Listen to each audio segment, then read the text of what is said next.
بسم اللہ الرحمن الرحیم۔ شروع اللہ کے نام سے جو بڑا مہربان نہایت رحم کرنے والا ہے۔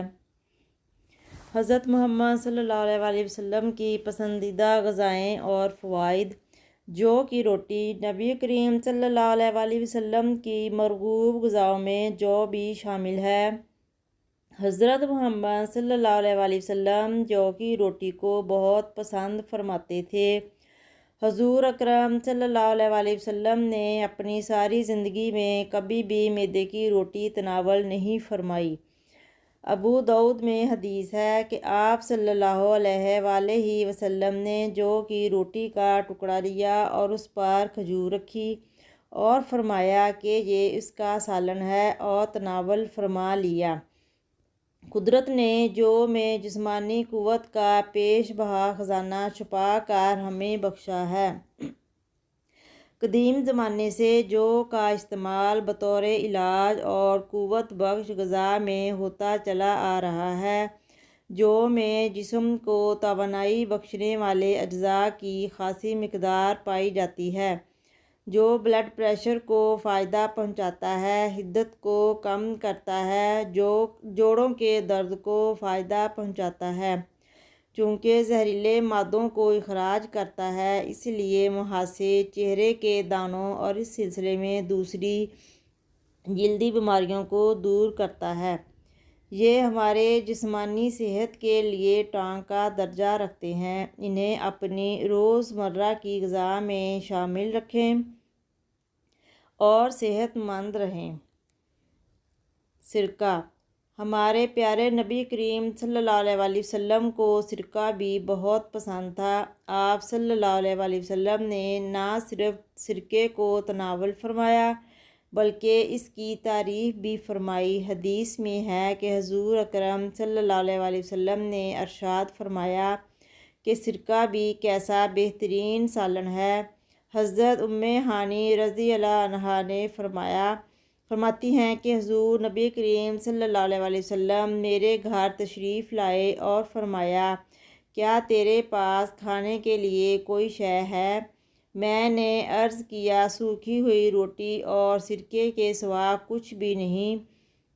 حضور اکرم صلی اللہ علیہ وسلم نے فرمایا، وہی لے آؤ۔ وہ گھر سالن سے خالی نہیں جس گھر میں سرکہ ہو۔ سرکے کا استعمال ذیابیطس اور خون میں گلوکوز کی مقدار کو درست کرنے کے لیے فائدہ مند ہوتا ہے۔ سرکے کا کھانے میں استعمال اس احساس کو بڑھا دیتا ہے کہ اب بھوک نہیں، یعنی انسان کم کھاتا ہے اور اس طرح نظام بہتر رہتا ہے۔ گوشت آپ صلی اللہ علیہ وسلم کی مرغوب غذا تھی۔ ان حضرت صلی اللہ علیہ وسلم نے فرمایا، دنیا اور جنت دونوں جگہ سب کھانوں کا سردار گوشت ہے۔ حضور اکرم صلی اللہ علیہ وسلم نے شوربے والا اور بھنا ہوا گوشت سے تناول فرمایا۔ حضرت ابی ہریرہ رضی اللہ عنہ فرماتے ہیں کہ حضور اکرم صلی اللہ علیہ وسلم کی خدمت اقدس نے کہیں سے بکری کا گوشت آیا، اس میں دست کا گوشت خدمت اقدس میں پیش کیا گیا۔ آپ صلی اللہ علیہ وسلم نے اس کو دانتوں سے کاٹ کر تناول فرمایا۔ گوشت انسانی جسم کی صحت اور توانائی کے لیے بہت مفید قرار دیا جاتا ہے۔ اس میں جسم کی طاقت اور توانائی کے لیے اہم اجزاء ہوتے ہیں۔ انجیر بھی حضرت محمد صلی اللہ علیہ وسلم کی پسندیدہ غذاؤں میں سے ایک ہے۔ حضرت محمد صلی اللہ علیہ وسلم نے فرمایا، انجیر جنت کا پھل ہے۔ انجیر کا پھل بڑھاپے کو روکتا ہے، یعنی اس پھل کے کھانے سے بڑھاپا جلدی نہیں آتا۔ یہ کمزور اور دبلے پتلے لوگوں کے لیے پیش بہا ہے۔ ماہرین طب کا کہنا ہے کہ روزانہ انجیر کھانے سے موٹاپے پر قابو پایا جا سکتا ہے۔ انجیر کے اندر پروٹین، معدنی اجزاء، شکر، فاسفورس، کیلشیم وغیرہ پائے جاتے ہیں۔ دونوں انجیر یعنی خشک اور تر میں وٹامن اے اور سی کافی مقدار میں ہوتے ہیں۔ اس کا استعمال ہڈیوں کو مضبوط کرتا ہے۔ ایک انجیر انسانی جسم کو درکار فولاد کی 2% ضرورت کو پورا کرتا ہے۔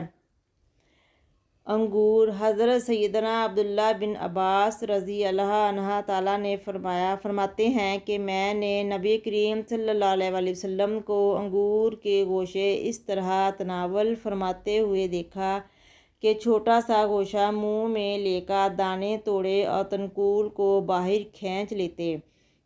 انگور ایک انتہائی لذیذ اور بے مثال قوت بخش پھل ہے۔ یہ ہر عمر کی خواتین کی توانائی کی ضروریات پوری کرتا ہے۔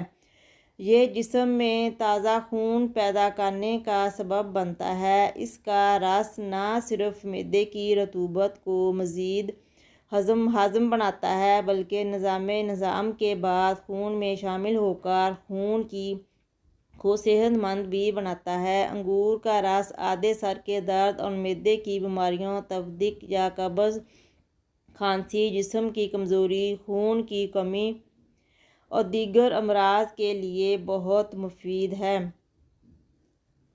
اس کے علاوہ مزید ٹپس اور ریمیڈیز کے لیے آپ چینل کو سبسکرائب کر لیجئے، ویڈیو کو لائک کریں، پیارے پیارے کمنٹ کریں۔ شکریہ۔